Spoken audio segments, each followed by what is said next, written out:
Hi, welcome to Talk IBC, and I'm very excited to have two wonderful guests with us that are working on special projects. And so, Dr. Lim, I'll start with you. We'll defer to you as a physician and also as a beautiful woman. Dr. Bora Lim and I met because of her involvement with inflammatory breast cancer at MD Anderson. And I'll go quickly to Josh, who I do not want to overlook because he is also a beautiful person in spirit. I met him originally when he was involved in Baylor, and he was running a charity of all things for inflammatory breast cancer called Teresa's Research Foundation. So, welcome to the podcast. Now, Bora, let's start with you real quick. Tell them a quick bio. I want to switch over to Josh, and then we'll get into the conversation about what's going on in inflammatory breast cancer research today. Yeah, thank you, Terry. And, good to see you again, Josh. I think we are friends. We've been friends for a long time. My name is Bora Lim. I'm an associate professor at MD Anderson Breast Medical Oncology Department. And I have a slight research hat where one is the leading of the translational research within the department and also in the inflammatory breast cancer program. My interest is really trying to bring the bench to bedside to bedside to bench back. So we call it 5B systems. So we can have the best treatment therapeutics to you who are in need of the urgent treatments today. So that's our goal. So nice to meet you.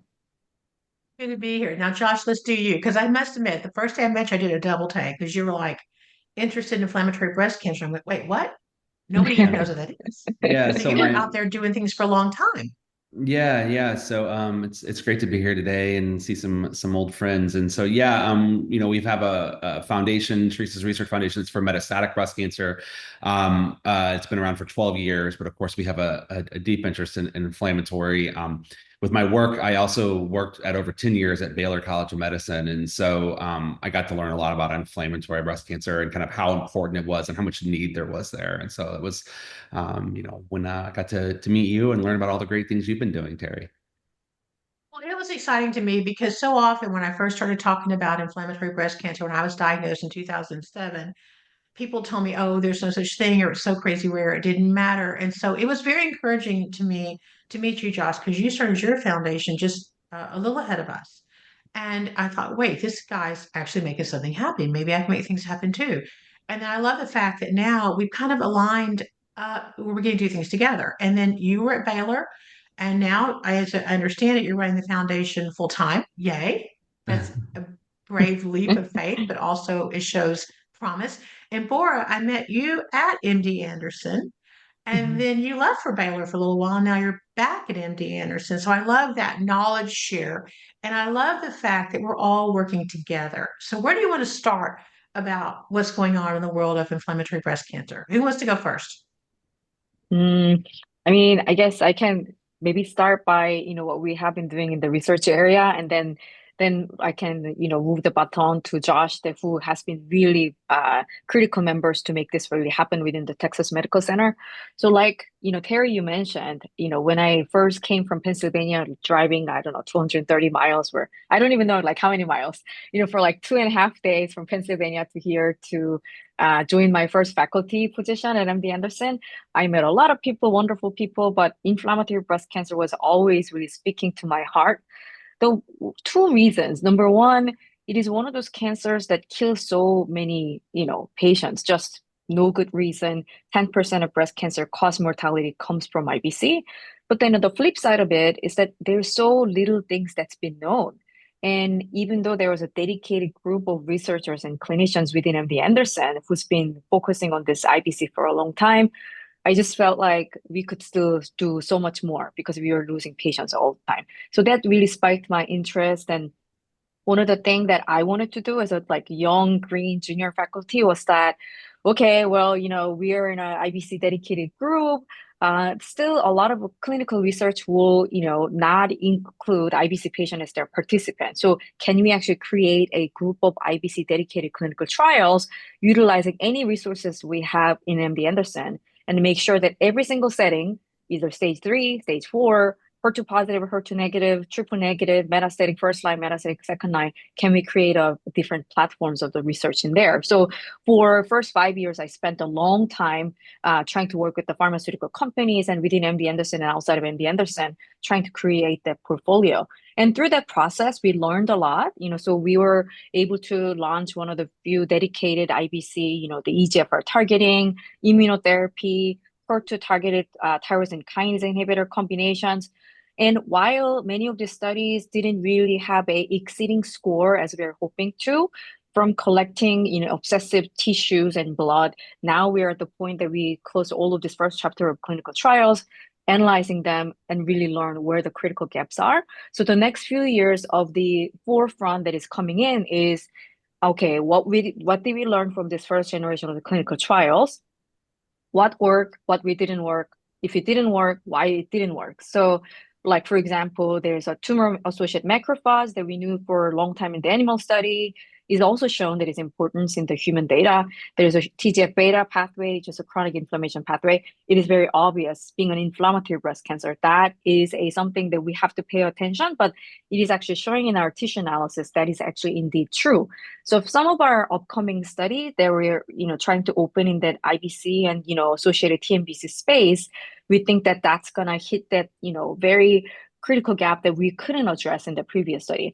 And the other aspect of that, me leaving to Baylor and then kind of came back, very sneaky way, like around the COVID time, that my friends didn't even know that I left. It was like, oh, bro, we haven't seen you for a long time. And I was like, yeah, there was a COVID, but I also left too, I came back. But that leaving to Baylor opened my world to even more exciting science, wonderful collaborator within Texas Medical Center. So that kind of really led into like really deep dive into biology, like utilizing our skills and our knowledge in MD Anderson, and then add the expert within the TMC, mainly in Baylor, and also extended areas in Dallas. We're able to form a sort of like consortium that Josh has been really putting a lot of foot and, trying to get us together. So with that, all of these experts and brains together, we think that we can really make a difference that we have never been able to. So that's where we are. Exciting. Well, and Josh, like I said, you don't know how much of an inspiration you've been for me, because when I first got involved with this, people said, "Oh, it's too rare. It doesn't matter. Nobody's going to care." And I went to a medical conference that you put on at Baylor, and I thought, "Look what this guy's doing. It's got some real traction." So let's chat about you and Bora and how this is going now. Yeah, absolutely. Well, I mean, that's very kind of you, and it's been great to see what IBC Network's been doing, and looking forward. So yeah, I mean, there's just we're so blessed being in Texas, right? And we're in the largest medical center, and to see what what people are able to accomplish, and then up in Dallas, we've got some good collaborators at UT Southwestern as well, and so, I think kind of the best thing to do is to kind of take back a little ways, and that this is something that's been building for years and years and years.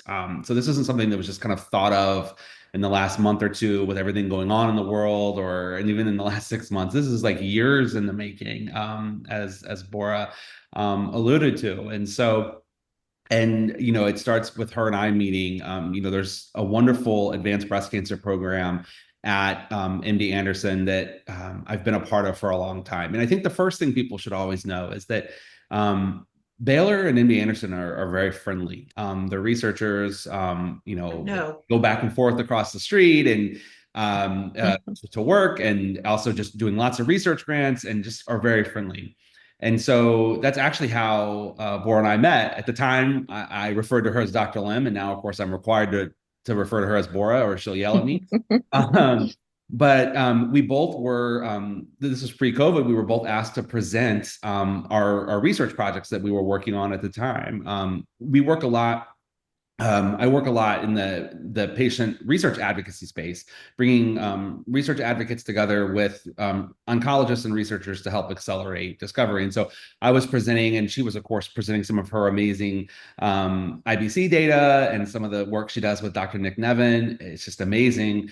And so I was just blown away. And so we just hit it off. I think we had known about each other for a long time. I had heard so many amazing things. And I think, some of the patient advocates that helped, including yourself and others at Anderson, had mentioned maybe me in the past. And so we just hit it off, and I went back to Baylor saying, you've got to go across the street and talk to this Dr. Lim. And so that's how that kind of started. And so my longtime collaborator is Dr. Sean Jong, who's now the director at Baylor College of Medicine. And I think Bora can attest to is probably one of our most favorite humans on the planet. He happens to be a brilliant scientist, but he's even a better person. And so I took him across the street to meet Bora, and they really hit it off. And so as she mentioned, she came over to Baylor for a few years and really built. She was able to bring her clinical expertise and then sharing some of our research areas that we were really strong in, and married with the strong research that's at Anderson, really advanced these technologies that she so eloquently talked about, and so we've just been building this over time. And while this was all going on, we were hosting, as you mentioned, a medical conference for metastatic breast cancer. And of course, IBC was covered in this. And I know that Bora gave a talk one year at the meeting we had with Mayo Clinic in Arizona about IBC, and really was able to gain some traction at that meeting on the topic. We have since, after 10 years of doing the conference, have decided to no longer to do the meeting, though it made a great impact. As everyone knows in the world, the increased costs with inflation and things like that, it was hard to justify it. We felt like we learned a lot, made a really good impact, especially on these relationships between patient advocate and researchers, but felt that we could do more for the researchers and oncologists. And more importantly, we thought we could do better for the patient advocates and even better for patients. And so that's where we are now. We've launched an initiative in Texas with the 3 comprehensive cancer centers in the state. So that's at MD Anderson, Baylor, and UT Southwestern, with breast cancer oncologists and researchers. Dr. Lim's really leading it for us with support from Dr. Sean Jong, as I mentioned, at Baylor, and then Dr. Isaac Chan at UT Southwestern, who's a young oncologist, but also has a PhD and has some cool technologies. And so that's what we're doing. And so what our role is to bring people together. So in addition to these strategic partnerships with these academic centers, we're also developing strategic partnerships with patient advocates, patients, and other nonprofits. And so that's where you come in, Terry, and that one of the first areas that we identified is one of the things that we're really focusing on, and this is what Bora really brings to the table because of her what she does in clinic, right? She brings a level of urgency, right? And so what we realized is we need to act now.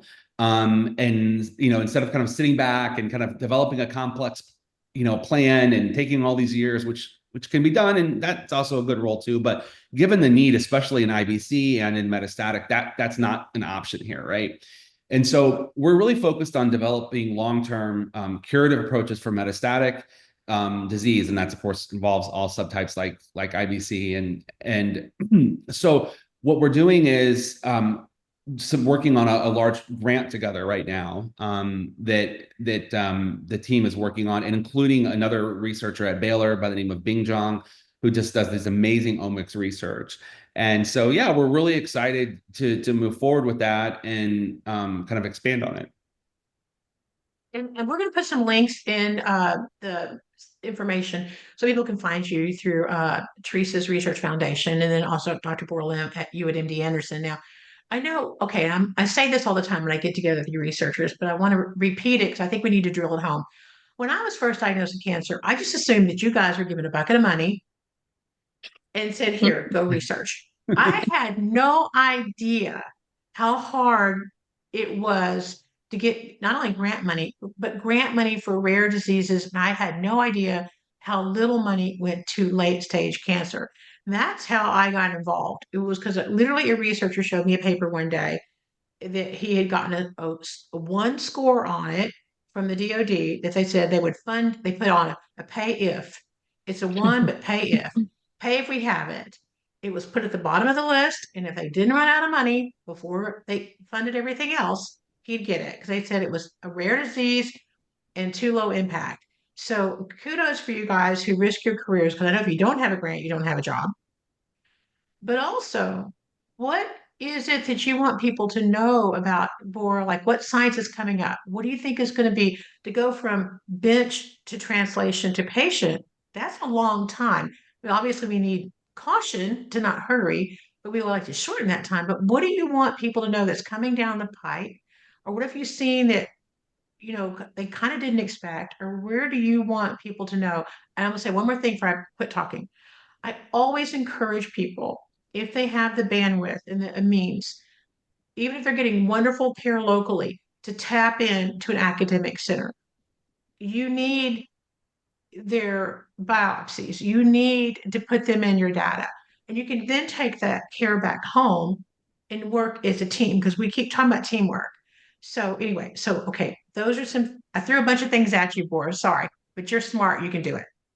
Yeah, no, I think these are very important points. So I think one of the thing as a breast oncologist that I have learned is that, if you look at the how breast cancer, treatment has been developed, for a long time we had been relying heavily on something we called evidence-based medicine.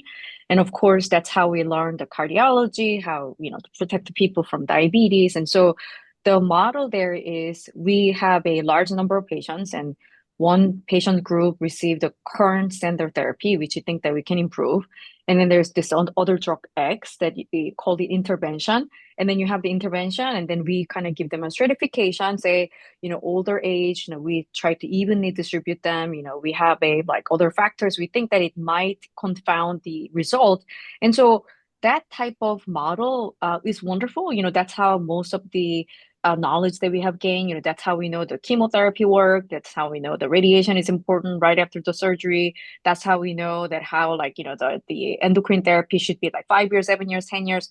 But when you think about it though, like for the endocrine therapy between 5 to 10 years, we needed the 3 decades of follow-up to establish that evidence. So while those models are wonderful, it doesn't really apply to the rare tumor. I think that's one of the bigger problems. So one of the reason why, the rare tumor has been kind of a little bit of shunned from the research is because I think if you actually talk to the leaders in the field, they will say, oh yeah, it's very important, especially if they have any family members or friends who are getting the experience, we'll get an email and say, hey, Bora, can you help with this rare tumor, blah, blah, blah. But then it's as somebody who has to distribute the resources. In older model of drug development, I think that type of rare tumor to be tested in the same way of the non-rare tumor would have been never successful. There's a lot of examples, for example, like some of the pancreatic cancer approved drugs were approved because they were desperate. And then there was the only very less subpar type of randomized study they could ever do in that time and era. And then, like, when it comes to the real life, it really does not help the patient. So I think there was a big inherent issue as to how people tried to fit every single thing, including the rare tumor, into like non-rare cancer model. So I think there's a lot of efforts now. One of the good thing is, in the older days, we all relied on this clinical interventions and annotation because we really didn't know, I didn't have a tools to understand the biology in a deep dive like we do now. So two things, there's so many technologies that we can actually do, like even looking at the cells in a single cell level, so Terry, you're actually funding our single cell study for inflammatory breast cancer. So you know this better than anyone. So instead of looking at the bulk sequencing, now we're looking at the every single cell in the tumor microenvironment, and all these things. And we have a actual computing power and all this like AI model that actually can help us to code and analyze the data. Of course, there's still human expertise that's needed, but the time of absorbing and analyzing this data in the short amount of time is possible. Like Human Genome Atlas project, like took how many years? 30 years from the DNA analysis to finally have the first paper, and we all clapped and like, wow, finally we solved this problem. Now we are at the speed that we have never seen before. So there's a huge improvement of the data processing in the omics technology and patched with drug development capability. So in older days, we used to have like NCI drug screening. So like when I was a fellow, we'll screen like 400 drugs and say, oh, yeah, I have this like, TNBC, very aggressive model. I screen them with the 400, with the IC30. This drug seems to be kill the cell very well. Then we pick out the drug and say, how does it work? Well, how does it work? Is it working through apoptosis pathway? Is it inducing something? But now what's actually happening is if we have a clear target and we have a resistant mechanism and how we should actually combine them with, other things, now we can actually engineer each compartment of the drug and then completely make a new robot drug. And like, for example, bispecific antibody as a one example, anti-PD-1 plus VEGF, they understood by if you co-binding them, the T cells and the angiogenesis factor, there's a computing more binding, and then they even have a different structures that how can increase the affinity while it doesn't disrupt the cell. So there's so much of detailed understanding that how you can actually design the drug. So that is why nowadays, there's a two successful like models of that how we can transform the patient's life today is still the immunotherapy that includes this bispecific antibody drug conjugates and the cell therapy, so that we are involved in all of those aspects and vaccine, so that's one of our initiative that we're trying to do thanks to like Josh and, Bing and Sean, all these wonderful people. And then the other aspect that Terry, you mentioned that we used to be like tissue is the issue, and which is true. 2025 tissue is still the issue. But now we're at the point that we could actually use the blood for a lot more information. We have a circulating tumor DNA, cell-free RNA, there's a methylation that we can look into. And all of this used to be so challenging because we needed a supercomputer to analyze all this data and trying to juxtapose. With the advancement of the AI, I think we can actually get in closer to analyze the blood. So we don't have to no longer rely on tissue, the issue for, anymore. So we can actually in real life tracking how the patients are doing. Is that any developing resistance? We're not there yet in 2025, but I think we are very close to that. So yeah, those are the things that I think is going to change our cancer treatment in near future. Exciting. Now, Josh, you've been kind of leaning in. Is there something you want to say? Oh, no, I mean, it's just, I mean, I get excited, I get when you excited hear, too. yeah, when you hear her talk about it, because we've also, I think you and I have been blessed to kind of see this journey that she's been on, right? And, to kind of see it all come to fruition. But I think it also just highlights the complexity of it, right? Is that, that's why we need help. I think the other thing too that, she's very humbled and not to talk about is it's very expensive, right? And, I mentioned it earlier with inflation, but, the cost to run these experiments have gone up, right? And so, but funding pay lines don't, right? So, we're continuing to need help. And I think that's also why you need, I mentioned that, what I'm really focused on is, getting to a point to curative approaches, right? And unless you look at it from the detail that herself and others are looking at it, you're not going to get there, right? Right, yes, we're looking at improved treatments right now, but the goal is to get to that curative approach. And if you don't look at it in the way that they're trying to do it, you're never going to get there. And so I think that, that's why we need this whole team approach because it's so complicated. That's where I always bring up the thing about the assumptions. I just had these assumptions that you guys were given buckets of money and said to do this. And then when I started learning about it, that's why I reluctantly started the IBC network because I realized, because I thought I want to do something, pay it forward. And to me, it seemed so vain to start a foundation. It's like, okay, I had cancer, women write a book, they start a foundation. It just hit me funny. But I started realizing how little money went to research. And I thought, well, that is something I think I can help with. And so, like, I use example a lot. There was like one young researcher at MD Anderson, we gave her $180,000, and she turned that into a $2.8 million grant from, it was either the DoD or the NIH, I forget which one. And so our seed funding can turn into the place to get you. So, and I don't want to keep repeating myself, but either of you want to address the fact of what does seed money mean? Because one day the IBC network wants to be the bigger money, not just the seed funding. We had thought by now we would be the bigger money, but the pandemic kind of slowed things down for us on how hard we were hitting people because there were so many things pivoting. We didn't want to take it, we didn't want people to be suffering, but we want to be either end of that spectrum. We want to be that discovery money to allow a researcher to go to a place that maybe they wouldn't be allowed to go to. And then hopefully we can also stick with them and be that bigger money. But so what are some challenges you guys see right now in the research world about funding or needing advocates to write those letters when you do turn those grants, things like that? What are some things you want people to know? Yeah, Bora, you want to you want to jump in there? Do you want me to, what do you want to do? Yeah, Josh, you go first. Okay. There's so many different areas to cover there, right? It's like, where to even begin? I know. So I think the thing is that especially when you're looking at like a rare disease like this or things like that, that's really where, seed funding and things like that are more important than ever.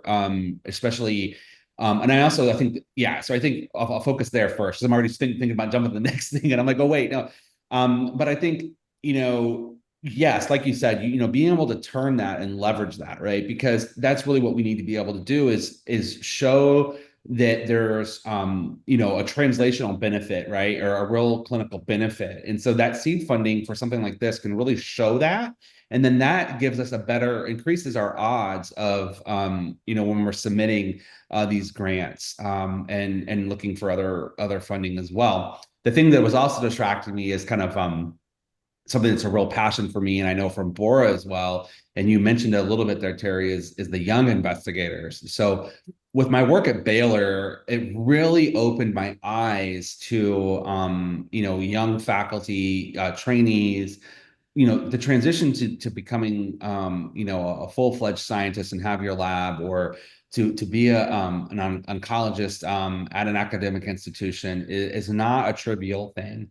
No. I also think that that's something why advocates and oncologists and researchers really get along, because they share something in common. Though I don't want to take away from someone's diagnosis and the side effects and things that they're going through on a daily basis. And of course, we're losing people to these diseases.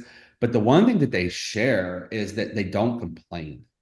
And I think that that's something that's really important to highlight, is that, both groups, all of these groups are, people that are just kind of have their head down and are just moving forward in life to make a difference. Whether it's a patient, trying to, do the treatment so they can be there for their family and loved ones, whether it's an oncologist getting through clinic, or a researcher, doing that extra experiment, staying in over the weekend. There's a real desire there to make a difference. And so I think that's something that's shared. But more than ever, with what's going on in the world right now, we need help for these young investigators, especially. So I think this seed funding and the things that your group has done is so important, more than ever. Well, and Bora, I'm going to get to you for this too, but like I was thinking about, like earlier, you said it's about 30 years and people get excited, and we all want it right now, right now, right now. I get it, but I know that we're all standing on the shoulders of someone who ran before us, and hopefully we can keep things sped up, get things. But I got to do something really cool, and we're recording this in May of 2025, and I was thinking about it. My birthday's in just a few days, and it was my birthday was the day I woke up and my breast was red hot and swollen, and I realized something was wrong with me. And I was misdiagnosed for a long time. Finally got diagnosed. But it was interesting when I started bumping around in the IBC world, not knowing how to help. I met a man named David, who was one of the early advocates at MD Anderson back in 2006, and he knew the Elegants, and he knew Morgan Welch, and he knew all these people. And I ran into him one day in the store and went, "Hey, I know you, but I don't know why I know you." And he goes, "Yeah, I know you too." Well, he was working at a jewelry store near my house, and I got to do something really cool the other day. He got involved in advocacy because he lost his wife, and then later he ended up marrying a researcher involved in Oh, wow. advocacy, who was a researcher at MD Anderson. And it's just a funny thing, but I took in a young lady who was diagnosed, Olivia, who's been very vocal about her stage 4 diagnosis, very young, with a new brand baby in her arms. And I took her in to meet him the other day, and she's well. And Mhm. her child is now 3, so that means she's 3 years along, wellness. And he started crying. And I said, "I need you to meet David because you Mhm. don't know what he did for you." And it was way before. I mean, she was probably 15 when he was doing this stuff. And so when I hear somebody say 30 years, whatever, we are doing everything we can to accelerate it safely. But I do get excited to think about what's coming after me, and to get to go in and thank David for what he did. And he still cares and is still involved. But Bora, what do you see that you want people to know about hope, about science, about getting close to academic centers, what would you want to be sort of the takeaway for people when they Mhm. want to talk to the two of you? I mean, so the thing is, when I think about the cancer, I get very passionate about it. And honestly, like I think I may have mentioned to you and Terry and Josh over happy hour, I was never like a born in academic kind of person. I was like a, like party goer, like a artist, hippie, I don't Oh know. yeah, That kind of, you're very yeah. hippy dippy cool. You I do all am, kinds of yeah, cool I'm just a things. very non-academic person, but this IBC or rare tumor breast cancer research really excites me. The reason is because I actually have wonderful family, but I was never really relying on my family. I always felt like I was kind of like the lotus floating around, and if I have a new land, I just go and kind of get my roots for a few years, and if I'm done, like I go and like go to the other lake. So I never really felt that really truly belonged to family. Very opposite from many of the Korean descent Asian person. But then when I met this wonderful people who suffer from breast cancer, like they are one individuals, but they run the whole family. Sometimes they run the whole church. Some of them are like grandma for the whole community. They're like a daughter. They have like these young kids. They're it. So if I can help that one person, maybe I can, really help the whole community. And then the way the cancer happens when you think about it is that it's your own cell, it's your own body turned to you, and their goal is to survive, even the cost being the possibly death of your own host, that where you came from.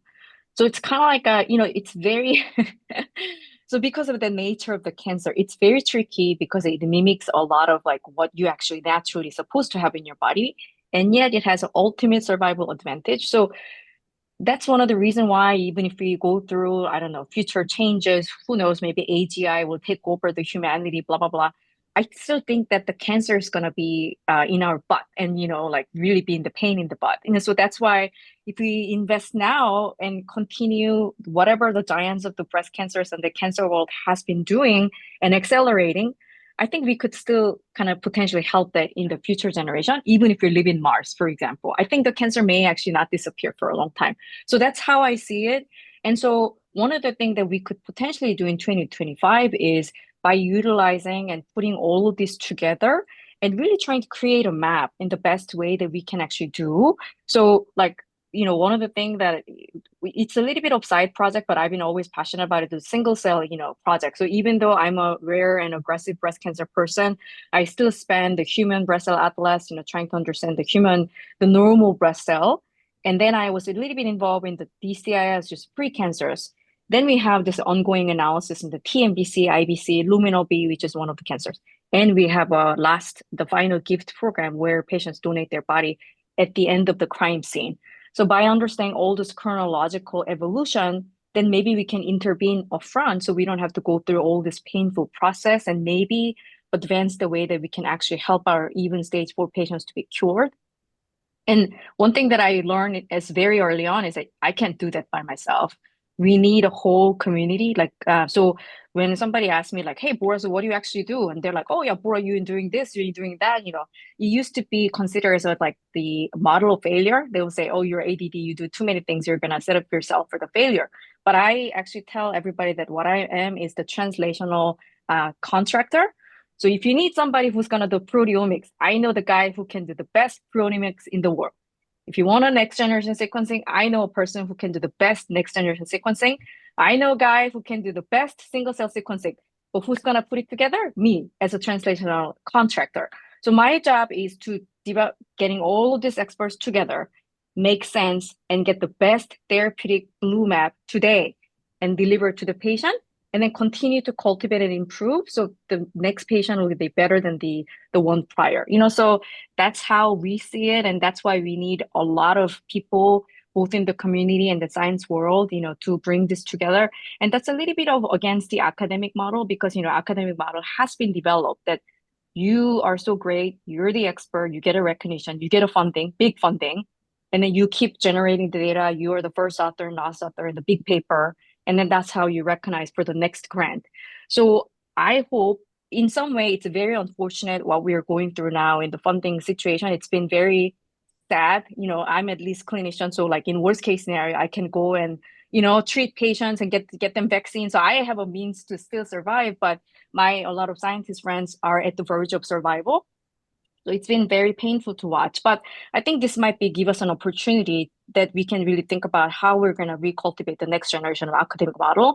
Instead of trying to give one person a credit, can we really value the team science? So that way we can really move the needles to the next level. So like that's where we are. You say this because like when Josh said something earlier, because I didn't want to interrupt. So I always feel like I talk too much in these. You're talking about your medical conference had to change. But one of the things that happens is with growth, there's going to be change because hopefully you have taken care of something and then you can move forward to the next place. I've seen that in just the 12 years of the IBC network. There are things that we did in the beginning that we don't do anymore because we did that. We did that well. And so what's the next place? And then, Bora, I like how you talk to yourself about being a contractor because we put the name network in our legal name because I thought I wanted the IBC network to be a hub. Bora, you want to do research. I know Josh, he wants to connect. Mm. I know somebody who wants to fund. Let me be the place to connect and put you guys together and see a lot of medical cooperation so that we aren't stuck in a single academic model that maybe needs a little bit refreshing, but that doesn't mean we want to throw the baby out with the bathwater either.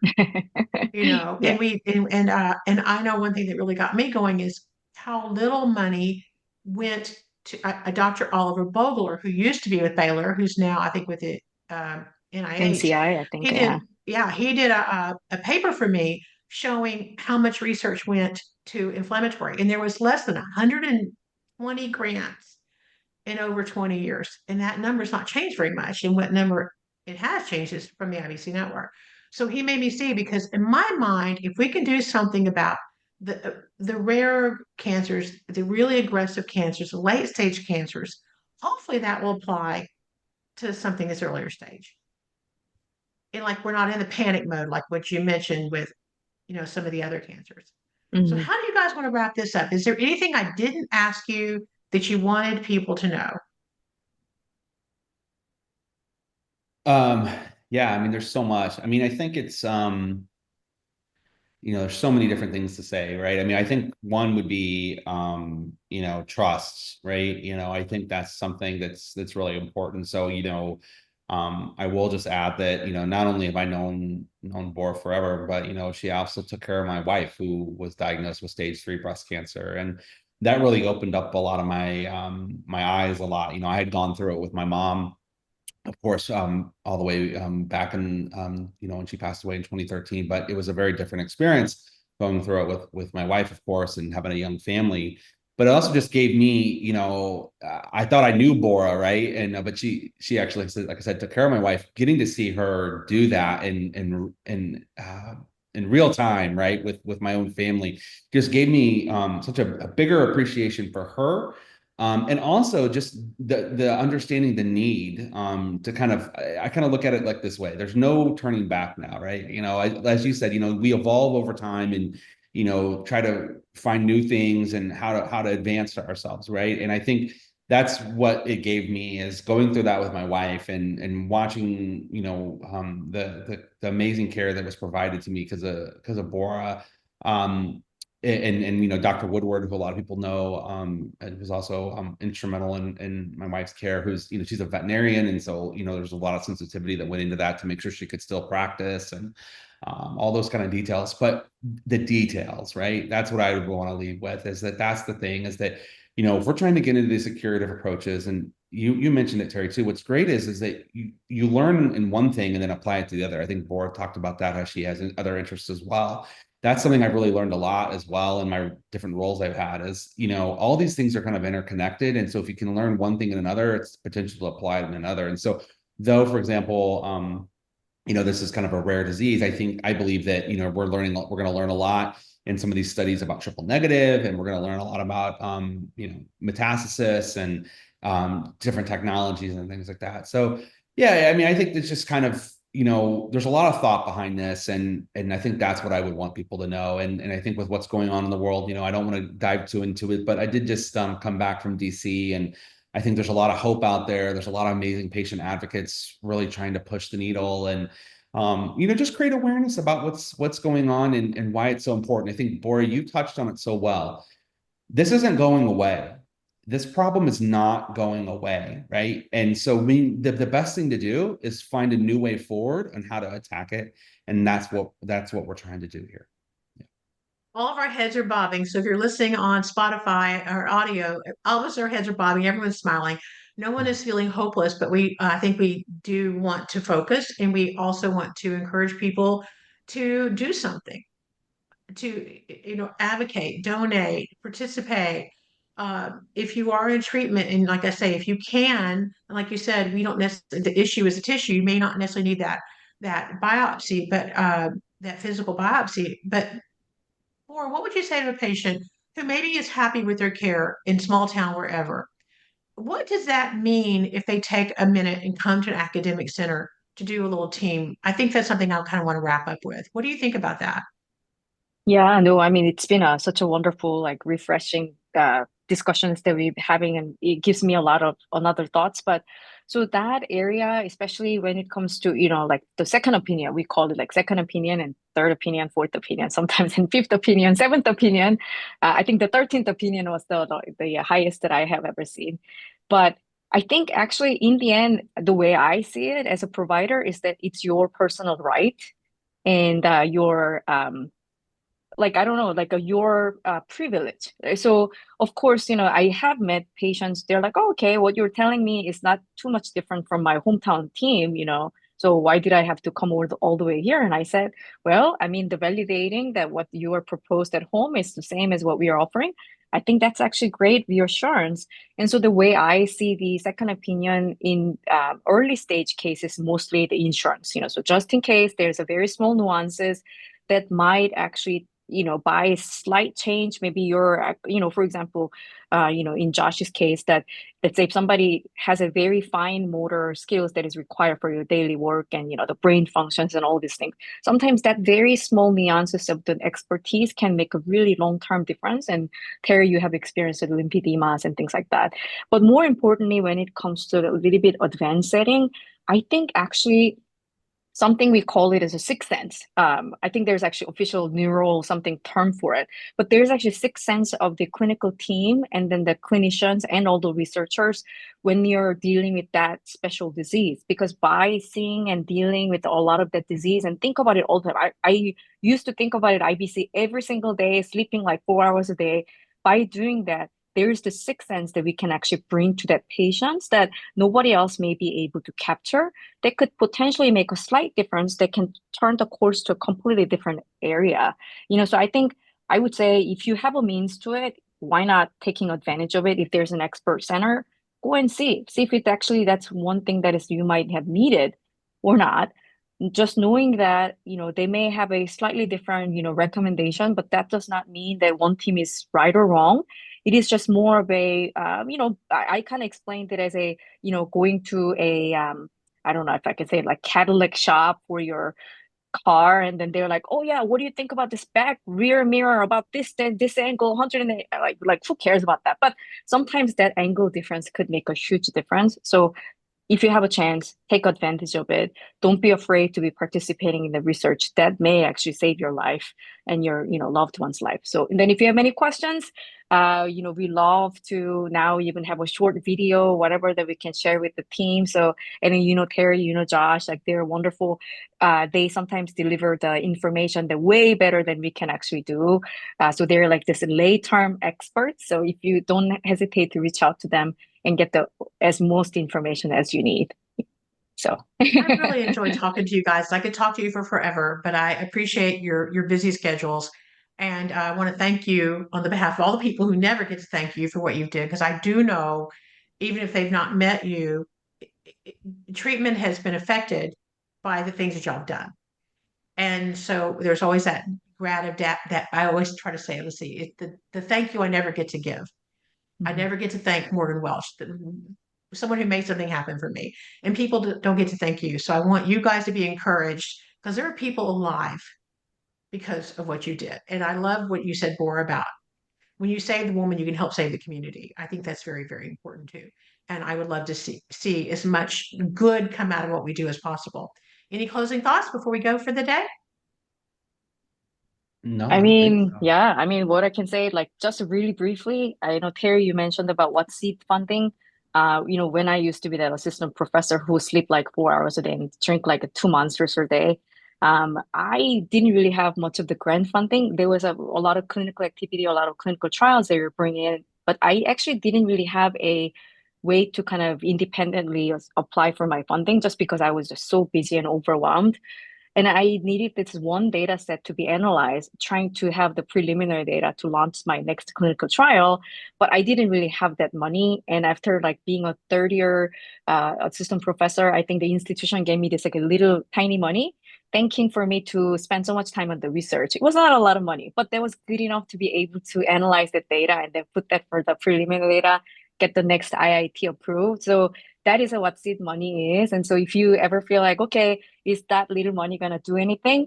It can actually make a huge difference, like the patient's life, also researcher's life too. So uh, don't be shy about helping I us. think that's a really That's what good we point, try to right? make our process really easy and simple.